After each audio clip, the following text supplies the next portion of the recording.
गतकाली विलंबित राति घटी हत्याकांड मार्कंड छक छिड़ा होता बेले आक्रमण कर पेट और छाती होता चुरामाड़ पर दुर्वृत्त फेरार हो जाती घटना 4 जन को अटक रखी पुलिस पचराउचरा करुछि।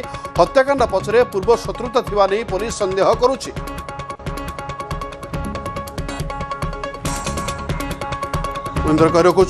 खोर्धार गुरुत्वपूर्ण खबर आसुछि। जटणी थाना खुदपुर छकरे हत्याकांड होइछि। मृतक युवक हेले खुदपुर गाँवर मार्कंड बलियार सिंह। गतकाली विलंबित राति हत्याकांड घटी मार्कंड छकरे छिड़ा होता बेले हठात आक्रमण करा पेट और छाती आक्रमण होता चुरामाड़ पर दुर्वृत्त फेरार हो जाती। तेबे केउ कारण पई चुरामाड़ होता स्पष्टता नथिबा बेले किंतु घटना 4 जन को पुलिस अटक रखी पचराउचरा करुछि। किंतु प्राथमिक भाव कहुछि जे पूर्व शत्रुतारू एही चुरामाड़ होता संदेह करा जाउछि।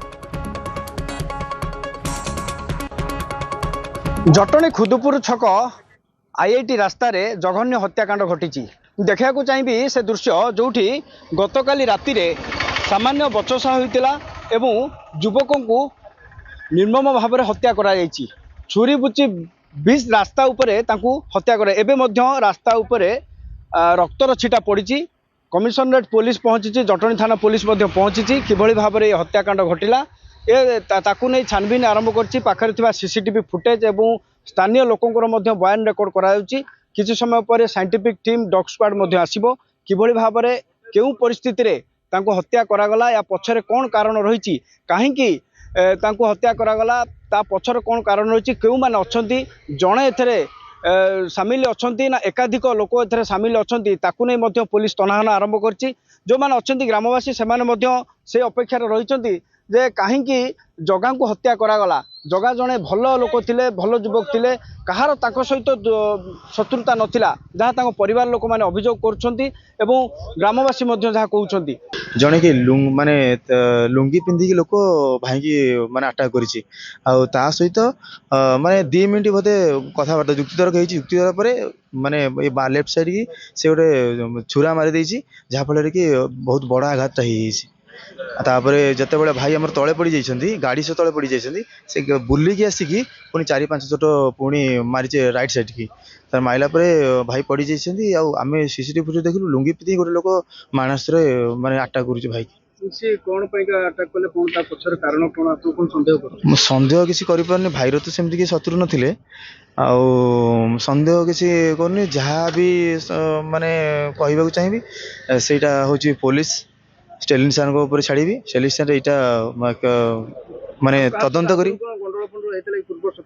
ना मो भाई के शत्रु ना कि मो भाई कार शत्रु नु माने यहाँ खुदपुर गाँव प्रथम थर आमे भी जानी पाइलुनि जे यहाँ माने मर्डर केस होइछि आम एक्सीडेंट भाविकी आम सब टेकअप करूँ शेष देखला बेलू यहाँ गोटे मर्डर हो गला। जे जगांकर कहा सहित कौन प्रकार शत्रुता नथिला केउ कारणरू हत्याकांड घटी या पछरे प्रकृत कारण कौन एथरे केते जन सामिल अछंती ताकू नै पुलिस तनाघना आरंभ करछि। निश्चित भाव में कमिशनरेट पुलिस ताकू गुरुतर सह नैछि एवं विभिन्न दिग को नहीं तदंत करुछि। जो माने हत्याकांड घटेबा पई आसीथिले से माने केते जन थिले, जणे जेहेतु आक्रमण करथिबार सीसीटीवी फुटेज रु से माने जानिया को पाइछंती एवं पुलिस मध्य से सीसीटीवी फुटेज को नहीं जांच आरंभ करछि। तबे प्रकृत कारण जणा पड़नी जगह को किए मारिछि, क्यों उद्देश्य मारी कहीं मारी तेरे तमाम घटना को नहीं बर्तमान ये चापा उत्तेजना देखा जो मैंने अच्छा ग्रामवासी से दाबी कर खूब शीघ्र ए घटनार पर्दाफाश करा कहीं जगह को हत्या करागला एवं एथरे कौ माने सामिल अच्छा सांगसाथी अच्छा ना किए अच्छा कौ माने अच्छा कहीं राति से एकाठी होते एवं एकाठी होगा कहीं हत्या करागला। ये तमाम घटना को नहीं बर्तमान प्रश्नवाची सृष्टि होती घटनास्थल में पुलिस तदंत आरंभ कराई। तो देखबार कथा जे जगा हत्याकांड घटना केबे पर्दाफाश होउची एवं केउ माने सामिल अछंती ताकू केबे पुलिस गिरफ्त करुची। खोर्धारू संतोष कुमार बारिक, न्यूज 18 ओडिया।